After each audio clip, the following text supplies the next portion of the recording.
Gandang hapon guys. Alam niyo ba ang tawag dito? Dito sa amin sa probinsya ay lukan. Hindi ko lang alam kung anong tawag dito sa ibang lugar.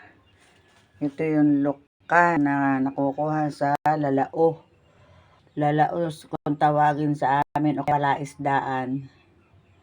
Ayan guys, oh, masarap yung ilaga sa may luya, paminta, bawang, at saka lalagyan ng dahon ng sili.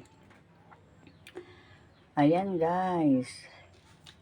Ang mura lang nito guys, oh, 60 lang lahat, halos isang puno dito sa Planganita. Ang mura, 'di ba?